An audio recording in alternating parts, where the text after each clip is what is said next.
আপনাদের বগুড়ার শহীদ প্রেসিডেন্ট জিয়াউর রহমানের ভাতিজি, যেটা জনাব তারেক রহমানের চাচাতো বোন হয়, এই মাহরিন বেগম খালেদা জিয়া যখন অসুস্থ ছিলেন, হাসপাতালে তিনি গোপনে গোপনে খাবার দিয়ে আসতেন। জেলখানাতেও যখন তিনি বন্দী ছিলেন বেগম খালেদা জিয়া, তখন সেখানে গিয়েও খাবার পৌঁছায় দিতেন। মানুষ তাকায় থাকতো যে এনার পরিচয়টা কি।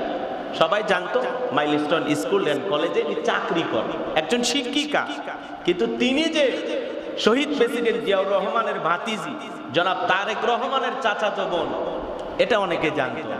এখন তার পরিচয় প্রকাশ পেয়েছে এবং এই পরিচয় বহন করে কোনো জায়গায় তিনি ক্ষমতাও দেখান নাই, প্রভাব দেখান নাই, সাদা মাটা জীবন যাপন করেছিলেন। একজন শিক্ষিকা, যেই শিক্ষিকার নাম আপনারা শুনেছেন মাহরিন, আল্লাহর এই বান্দি 20 জন সন্তানকে, আগুনে পোড়া সন্তানগুলোকে বের করে দিয়েছেন।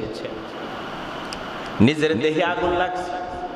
এই ভদ্র মহিলার পরিচয় আপনাদের বগুড়ার শহীদ প্রেসিডেন্ট জিয়াউর রহমানের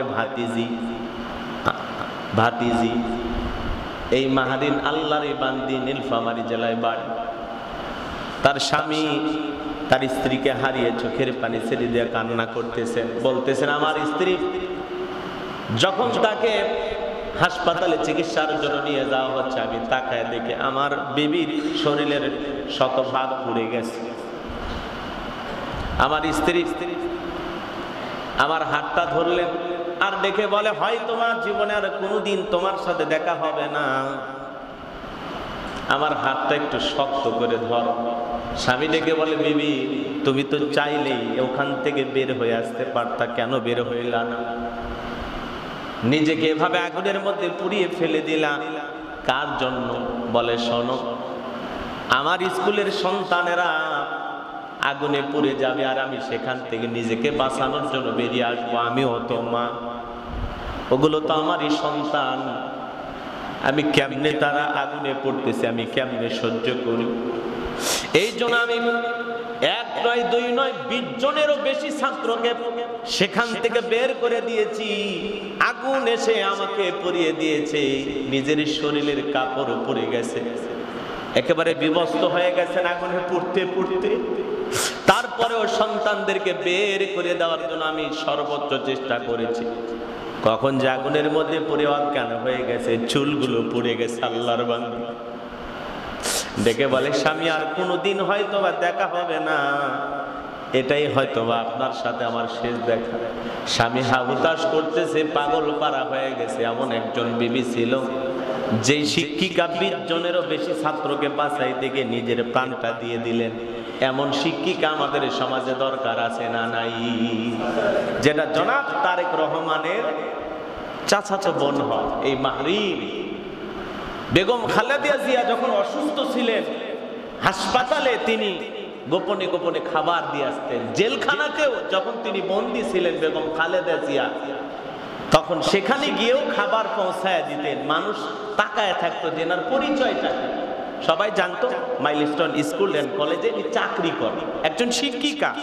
কিন্তু তিনি যে শহীদ প্রেসিডেন্ট জিয়াউর রহমানের ভাতিজি, জনাব তারেক রহমানের চাচাতো বোন, এটা অনেকে জানতো না। এখন তার পরিচয় প্রকাশ পেয়েছে এবং এই পরিচয় বহন করে কোনো জায়গায় তিনি ক্ষমতাও দেখান নাই, প্রভাব দেখান নাই, সাদা মাটা জীবন যাপন করেছিলেন এই শিক্ষিকা মাহরিন। আল্লাহরে বান্দির জন্য দোয়া করি, আল্লাহ আগুনে দগ্ধ হয়ে তোমার এই বান্দি মৃত্যুবরণ করেছে, আল্লাহ তাকে শহীদ হিসেবে কবুল করো, সময়ের মতো কবুল করো। জোরে বলে না আমিন। আর একটু জোরে বলে না আমিন। একটু মন থেকে দোয়া করো। এই আগুনে পুড়ে কত পরিবারের স্বপ্ন শেষ হয়ে গেছে। এখনো হাসপাতালের বেডে অনেক সন্তান আগুনের জ্বালা যন্ত্রণা নিয়ে হাসপাতালের বেডে ছটফট করতেছেন, আহাজারি করতেছেন। তাদের পরিবারে এখনো কষ্ট, এখনো পরিবার, এমনও পরিবার আছে এই কয়দিন ধরে সন্তান হারিয়ে, পরিবার হারিয়ে চোখের পানি ছেড়ে দিয়ে তারা কান্নাকাটি করতেছেন। আল্লাহ এই বিমান দুর্ঘটনায় যারা নিহত হয়েছেন, আল্লাহ যেন তাদেরকে শহীদ হিসেবে কবুল করেন। একটু জোরে বলেন আমিন। যারা আহত হয়ে হাসপাতালের বেডে শুয়ে এখনো যন্ত্রণায় কাতরাইতেছেন, আগুনের জ্বালা যন্ত্রণা নিয়ে কষ্ট পাইতেছেন, আল্লাহ তাদের শেফায়ে কামেলা আজেলা দান করুন। আল্লাহ তাআলা অতি দ্রুত সুস্থ হয়ে তাদের পিতামাতারা কোলে ফিরে যাওয়ার তৌফিক দান করুন। জোরে বলুন আমিন। তো সম্মানিত হাজিরিন, এই বিমান দুর্ঘটনায় আপনাকে আমাকে শিক্ষা দেয়। অনেকে বলতেছেন যে যেখানে বিমান প্রশিক্ষণ হয় তার পাশে কেন স্কুল গড়ানো হলো, এই বিমান দুর্ঘটনার কারণ কি, আসল রহস্য কি, অনেক আলোচনা সমালোচনা হবে। একটা ঘটনা ঘটলে এরকমই হয়। আমাদের বগুড়ায় আছে না, এখানেও তো দুইবার বিমান দুর্ঘটনা ঘটছে, একবার আলুর খেতে পড়ছে আর একবার বাঁধঝাড়ের উপরে পড়ছে, কিন্তু এই দুইবারের ঘটনায় কোনো হতাহতের ঘটনা ঘটেনি। এটা একটা আতঙ্ক। যেখানে এই প্রশিক্ষণ কেন্দ্রগুলো আছে সেখানে আমাদের যে চিন্তা ভাবনার জায়গা থেকে আমরা বলতেছি, যেটা আসলে নদী এলাকা বা জঙ্গল এলাকা, পাহাড় পর্বত এলাকায় নিয়ে গেলে ভালো হয়, যেখানে লোকজন থাকে না, লোকজনের চলাচল খুব কম, সেই জায়গাগুলোতে যদি এই ট্রেনিং বিমান প্রশিক্ষণ কেন্দ্রগুলো হয় তাহলে আলহামদুলিল্লাহ হয়তোবা এই ধরনের হতাহতের বড় ঘটনা ঘটবে না। আর এই ঘটনাগুলো ঘটলে সেখান থেকে আমাদের শিক্ষা নিয়ে পরবর্তীভাবে সাজাইতে হবে, যে না এইভাবে চলতে হবে। তো আল্লাহ তাআলার ফয়সালা যেটা হয়েছে সেটা তো আর ফেরানো যাবে না, কিন্তু যারা দায়িত্ব নিয়ে আছেন তাদেরকে অবশ্যই এই বিষয়গুলো নিয়ে সচেতন হতে হবে। কারণ একটা পরিবার থেকে একটা ছেলে মেয়ে মারা গেলে সেই পরিবারে যে কি কষ্ট, এটা আপনাদেরকে বুঝতে হবে। তারা সন্তান হারিয়ে আজকে পাগল হয়ে গেছেন, যারা সন্তান হারিয়েছেন তারাই কষ্টটা অনুভব করতে পারতেছেন। আপনি আমি বলার মাধ্যমে বুঝবো না। যারা সন্তান হারিয়েছেন তাদেরকে সান্ত্বনা দেওয়ার ভাষা আমাদের জানা নেই। এই জন্য প্রত্যেকটা বিষয়ে আমাদের একটু চিন্তা ভাবনা করা লাগবে, যাতে আমাদের কাজকর্ম মানুষের ক্ষতির কারণ না হয়, বিপদের কারণ না হয়। আল্লাহ যেন আমাদের হেদায়েত দান করেন, একটু জোরে বলেন আমিন। যারা রাষ্ট্র পরিচালনা করেন তাদেরকেও যেন আল্লাহ তাআলা সঠিক ভাবে দিক নির্দেশনা বুঝে কোথায় কোন এলাকায় এই প্রশিক্ষণ কেন্দ্র, বিমান প্রশিক্ষণ কেন্দ্রগুলো খুললে, যেখানে ট্রেনিং সেন্টারগুলো খুললে মানুষের ক্ষতি হবে না, সেই জায়গাগুলোতেই এই বিমান প্রশিক্ষণ কেন্দ্রগুলো খোলা দরকার। আল্লাহ যেন তাদের হেদায়েত দান করেন, একটু জোরে বলেন আমিন। সম্মানিত হাজিরিন, আমি আপনাদের উদ্দেশ্যে যে আলোচনা করতে যাচ্ছিলাম পবিত্র কোরআনুল কারীমের সূরা লাইল থেকে শেষ দুইটা আয়াতে কারিমা আপনাদের উদ্দেশ্যে আমি তেলাওয়াত করেছি। আল্লাহ রাব্বুল আলামিন এই আয়াতের ভিতরে কি বলতেছেন গভীর মনোযোগ দিয়ে শুনবেন। আমার আলোচনার সাবজেক্ট আছে, আলোচনার বিষয় হলো আপনি যে মুমিন, এই মুমিন হিসাবে আপনার লক্ষ্য উদ্দেশ্য কি? বলেন আপনার উদ্দেশ্য কি? আলোচ্য বিষয় হলো মুমিন হিসাবে, একজন আল্লাহর প্রিয় গোলাম হিসাবে আপনার আমার উদ্দেশ্য হলো আল্লাহ তাআলার নৈকট্য লাভের আশা, একমাত্র আল্লাহ তাআলাকে রাজি খুশি করা। এই জন্য মুমিনের লক্ষ্য উদ্দেশ্য হবে, মুমিন জীবনের সবকিছু হবে আল্লাহর সন্তুষ্টি অর্জনের আশায়। এই জন্য আমি আপনাদের সামনে সেই দুইটি আয়াত কারিমা তেলাওয়াত করেছি। আল্লাহ রাব্বুল আলামিন বলেন, ইল্লা বিতিগা ওয়াজহি রাব্বিহিল আ'লা ওয়ালা সাউফা ইয়ারদা। আল্লাহ তাআলা বলেন তারাই কেবলমাত্র আল্লাহ তাআলার সন্তুষ্টি অর্জন করতে পারে, তারাই কেবলমাত্র আল্লাহর সন্তুষ্টি অর্জনের উদ্দেশ্যে কাজ করে থাকেন। যারা আল্লাহর সন্তুষ্টি অর্জনের জন্য কাজ করে থাকে, আল্লাহকে রাজি খুশি করার জন্য কাজ করে থাকে, আল্লাহ তাআলা তাদের উদ্দেশ্যে বলতেছেন আপনার আমার জীবনের সকল ক্ষেত্রে একমাত্র আল্লাহ তাআলাকে রাজি খুশি করা। বলেন উদ্দেশ্য কি?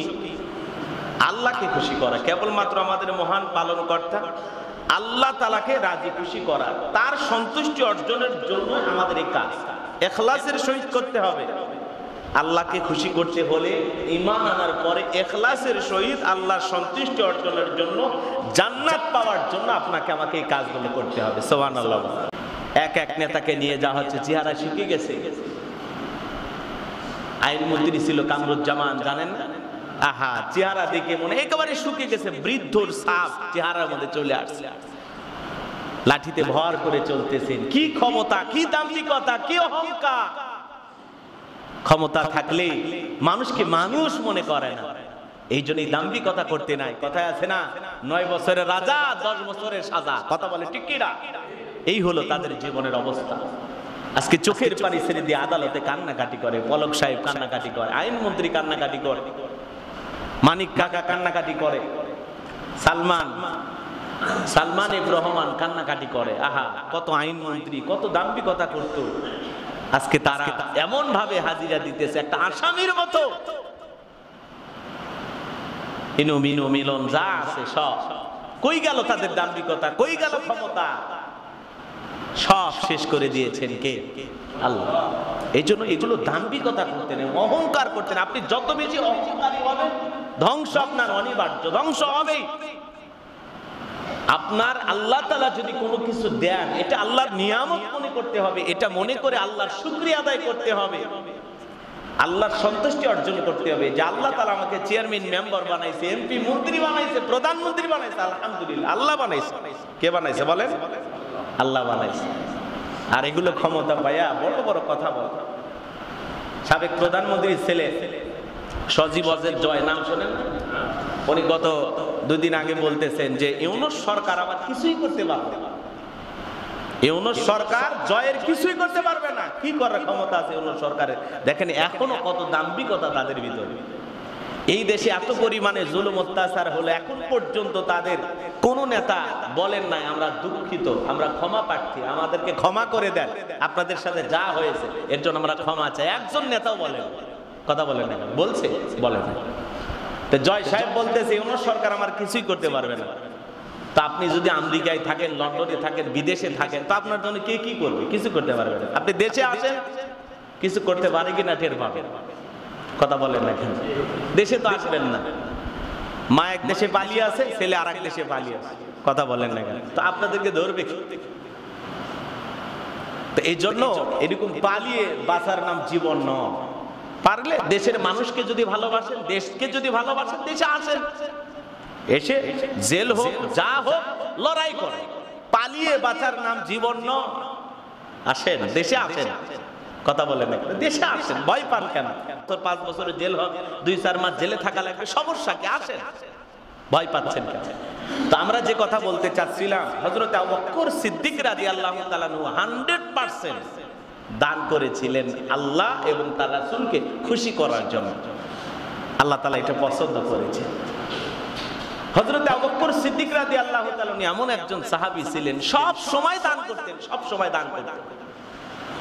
দান করতে করতে তিনি এক সময় প্রভাবশালী ব্যবসায়ী ছিলেন। মক্কার বড় বড় নেতারা তার কাছে ঋণী ছিল।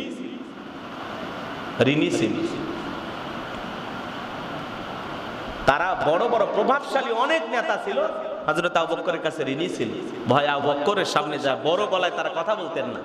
তারা বলতেন, আবু বকর তোমার কাছে কিছু ঋণ আছে, এই জন্য তোমাকে আমরা কিছু বললাম। তাহলে চিন্তা করেন হযরত আবু বকর কেমন মানুষ ছিলেন। আল্লাহু আকবার। তো সম্মানিত হাজিরিন, তাহলে মুমিন জীবনের সব কাজ হবে আল্লাহ তাআলাকে রাজি খুশি করার জন্য, আল্লাহর সন্তুষ্টি অর্জনের জন্য। তাহলে এই জীবনের যা চাওয়া পাওয়া সব চাইতে হবে একমাত্র কার কাছে? কার সন্তুষ্টি অর্জনের জন্য? আল্লাহকে রাজি খুশি করার জন্য চাইতে হবে। এই জন্য আল্লাহ বলেন, ইল্লা বতিগা আওয়াজহি রাব্বিহিল আ'লা ওয়ালা সাউফা ইয়ারদা। যারা পালন কর্তা আল্লাহ রাব্বুল আলামিনকে সন্তুষ্টি লাভের উদ্দেশ্যে কাজ করে, তিনি অবশ্যই তাদের উপরে সন্তুষ্ট হবেন। আপনার উদ্দেশ্য যদি হয় আল্লাহকে রাজি খুশি করা, আল্লাহ তাআলা আপনার উপরে রাজি খুশি হবেন। ছোট্ট একটি ঘটনা আপনাদেরকে বলি। নবী করিম সাল্লাল্লাহু আলাইহি সাল্লাম বলেছেন, আপনার আমার উদ্দেশ্য যদি হয় আল্লাহকে রাজি খুশি করা, যে কোনো কাজ করবেন আল্লাহকে রাজি খুশি করার জন্য, তাহলে কেবলমাত্র ওই কাজের ভিতরে সফলতা আসবে। একটা এক্সাম্পল আপনাদেরকে দিয়ে যায়। এক ব্যক্তি রাতের বেলায় সদকা করার জন্য, দান করার জন্য কিছু টাকা নিয়ে গেলেন, আমি এই টাকাটা মানুষকে দান করব। চলতে গিয়ে একজন মানুষের সাথে দেখা হয়ে গেল, সেই লোকের হাতে ওইটা সদকা করলেন, দান করলেন। দান করে বাড়িতে ফিরে আসলেন, যার হাতে দান করেছেন লোকটা ছিল চোর। সবাই বলা বলি করতে লাগলো, লোকটা সদকা করেছে, দান করেছে, এক চোরের কাজ। ভালো করে বুঝবেন। দ্বিতীয় রাত্রিতে আল্লাহর বান্দা আবারও দান করার জন্য, সদকা করার জন্য কিছু টাকা নিয়ে রওনা করলেন। পরের দিন রাত্রিবেলা এক নারীর সাথে দেখা হয়ে গেল। যেই নারীর হাতে দান করলেন, সদকা করলেন, এই নারী ছিল জিনাকার মহিলা।